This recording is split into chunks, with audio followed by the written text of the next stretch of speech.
नमस्कार। प्रादेशिक समाचार के साथ मैं नीलम कुमार। पहले मुख्य समाचार।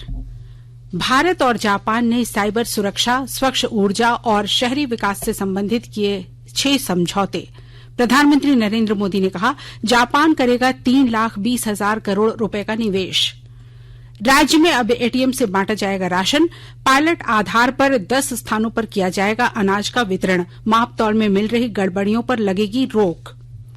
पुलिस ने प्रतिबंधित नक्सली संगठन तृतीय प्रस्तुति कमेटी के जोनल कमांडर और 10 लाख रुपए के इनामी नक्सली को किया गिरफ्तार। हिंसा और हत्या समेत 26 मामलों में थी तलाश। और आंध्र प्रदेश के कोकीनाडा में आयोजित होने वाली 12वीं हॉकी इंडिया राष्ट्रीय जूनियर महिला हॉकी चैंपियनशिप के लिए झारखंड की टीम रवाना। 26 मार्च को असम में होगा पहला मुकाबला। और अब समाचार के पहले एक जरूरी संदेश। श्रोताओं से अपील है कि कोविड से सुरक्षित रहने के लिए कृपया इन 4 सरल उपायों का पालन अवश्य करें। पूर्ण टीकाकरण कराएं, मास्क पहनें, 2 गज की सुरक्षित दूरी बनाए रखें, हाथ और चेहरा साफ रखें। और अब समाचार विस्तार से। भारत ने साइबर सुरक्षा, स्वच्छ ऊर्जा, बुनियादी ढांचा विकास और शहरी विकास से संबंधित 6 समझौते किए हैं।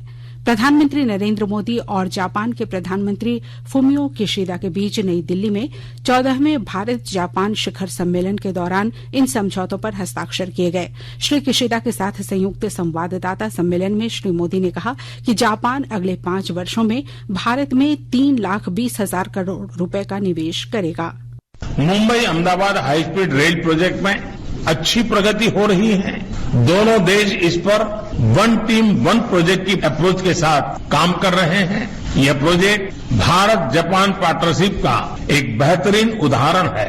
मुझे प्रसन्नता है कि हमने 2014 में निर्धारित 3.5 ट्रिलियन जापानीज येन का इन्वेस्टमेंट टारगेट पार कर लिया और आने वाले 5 वर्षों में 5 ट्रिलियन येन मतलब करीब 3,20,000 करोड़ रुपए का नया टारगेट तय किया है।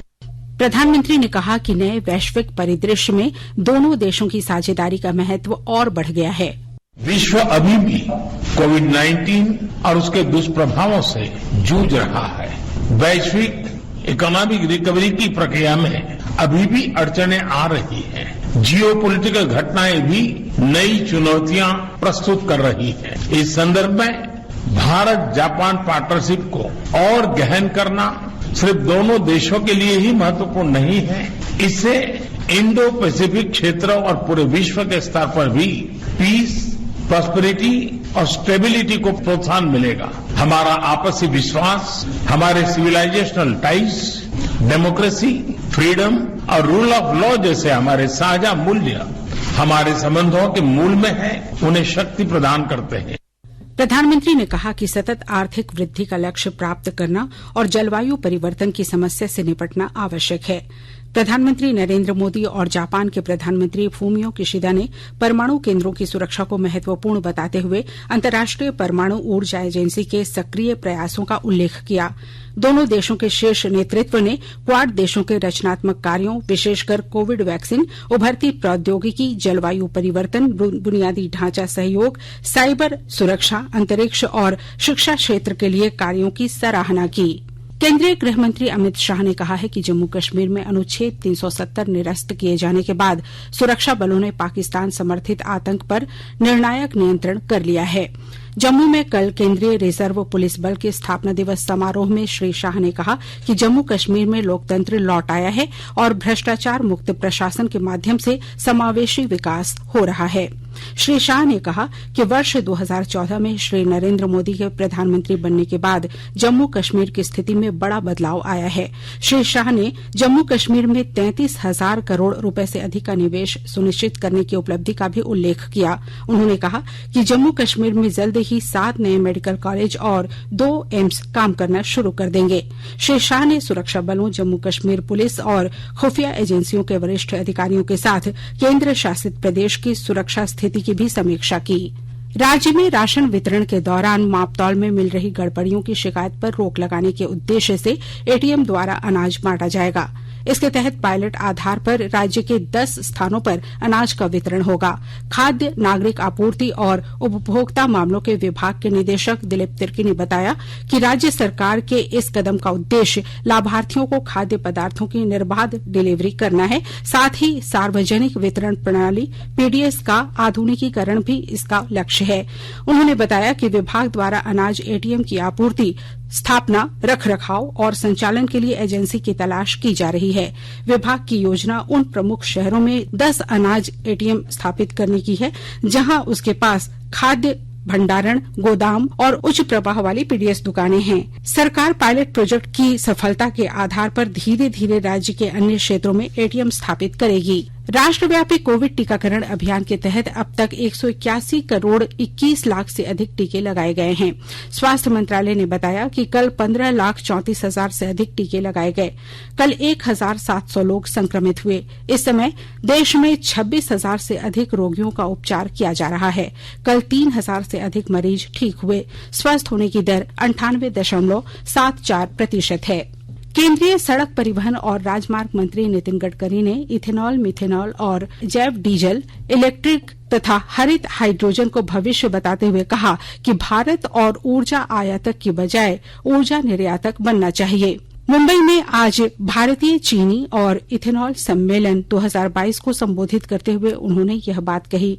कार्यक्रम में गडकरी ने कहा कि किसानों को गरीबी से निकालने के लिए अन्नदाता के बजाय ऊर्जादाता बनाना चाहिए।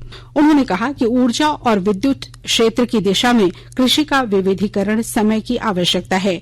केंद्रीय मंत्री ने कहा कि सरकार विमानन क्षेत्र में इथेनॉल का इस्तेमाल करने पर गंभीरता से विचार कर रही है। श्री गडकरी ने यह भी बताया कि देश में इलेक्ट्रिक वाहनों की संख्या में 136% की वृद्धि हुई है। देश में गन्ना उत्पादन में वृद्धि का उल्लेख करते हुए गडकरी ने चीनी की खपत कम करने की आवश्यकता पर बल दिया।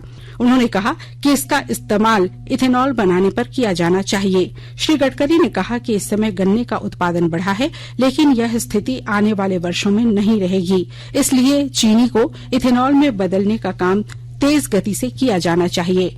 अमृत महोत्सव के तहत आकाशवाणी के साप्ताहिक क्विज में आइए आप भी शामिल हों।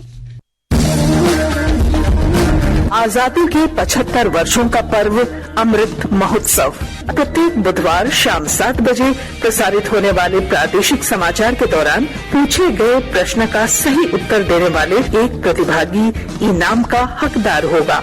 इसके लिए सुनते रहें आकाशवाणी रांची का प्रसारण।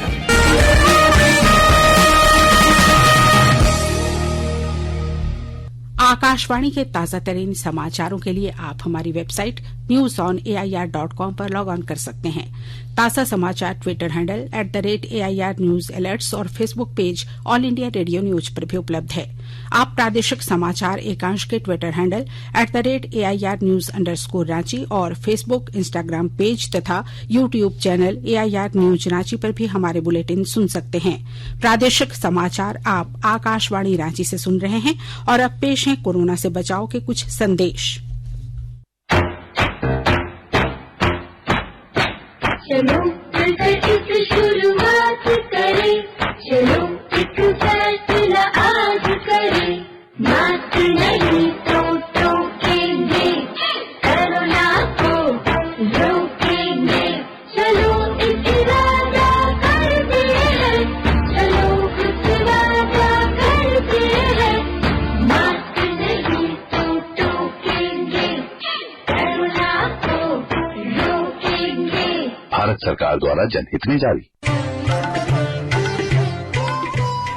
कोविड-19 से बचाव और सुरक्षित रहने के 3 उपाय। मास्क लगाएं, 2 गज दूरी है जरूरी, सुरक्षित दूरी रखें, हाथ और मुंह साफ रखें।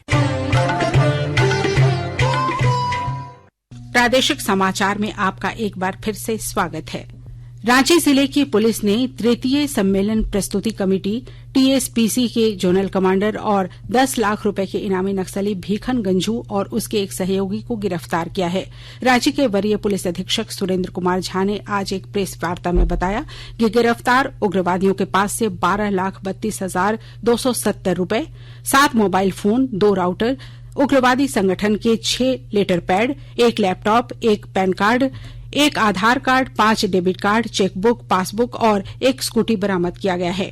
श्री झा ने बताया कि गिरफ्तार नक्सली कमांडर हिंसा, हत्या, टेरर फंडिंग, हथियार तस्करी, अवैध कोयला कारोबार और लेवी वसूलने समेत 26 मामलों में वर्षों से फरार चल रहा था।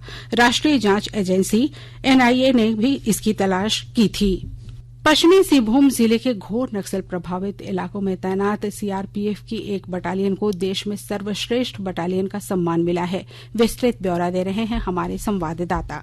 पश्चिमी सिंहभूम जिले के वामपंथी उग्रवाद से ग्रस्त इलाके में तैनात सीआरपीएफ की एक बटालियन को देश में सर्वश्रेष्ठ बटालियन होने का गौरव प्राप्त हुआ है। केंद्रीय रिजर्व पुलिस की 60वीं बटालियन की तैनाती चक्रधरपुर क्षेत्र के उग्रवाद ग्रस्त इलाके में है, जिसे देश भर के 65 सीआरपीएफ बटालियंस में सर्वश्रेष्ठ चुना गया है। जिले में वर्ष 2002 से उग्रवादी घटनाओं में लगातार वृद्धि होती गई थी, जिसके बाद यहाँ केंद्रीय रिजर्व पुलिस के कई बटालियंस तैनात किए गए हैं और इनकी मदद से जिले में वामपंथ उग्रवादियों की गतिविधियों पर न सिर्फ अंकुश लगाया गया है, बल्कि वंचित इलाकों के लोगों को मुख्य धारा में लाने की कोशिश भी की जा रही है। वर्ष 2021 के नक्सल विरोधी अभियानों एवं उसमें अर्जित सफलताओं के आधार पर सबसे सफल और सर्वश्रेष्ठ बटालियन के तौर पर वर्ष 2022 का खिताब जिले में तैनात 60वीं बटालियन को मिला है। दिलीप बैनर्जी, आकाशवाणी समाचार, चाईबासा।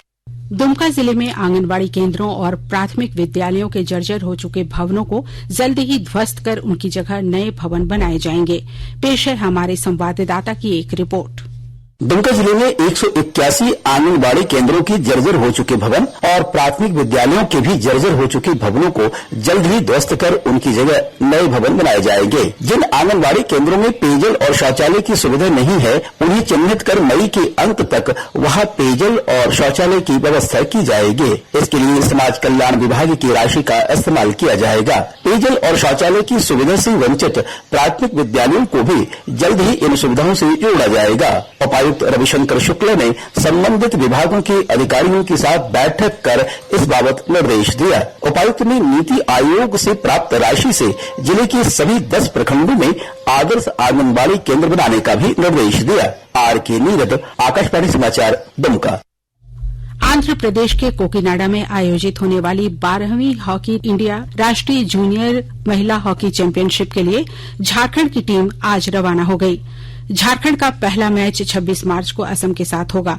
इसके लिए 18 सदस्यीय जूनियर झारखंड महिला हॉकी टीम की घोषणा की गई है, जिसमें कप्तान दीप्ति कुल्लू, उप कप्तान रोपनी कुमारी के अलावा रश्मि होरो, काजल बाड़ा, अंकिता डुंगडुंग, किरण बाड़ा, महिमा टेटे और दीपिका सोरेंग आदि शामिल हैं। भारत के पंकज आडवाणी ने एशियन बिलियर्ड्स चैंपियनशिप जीत ली है।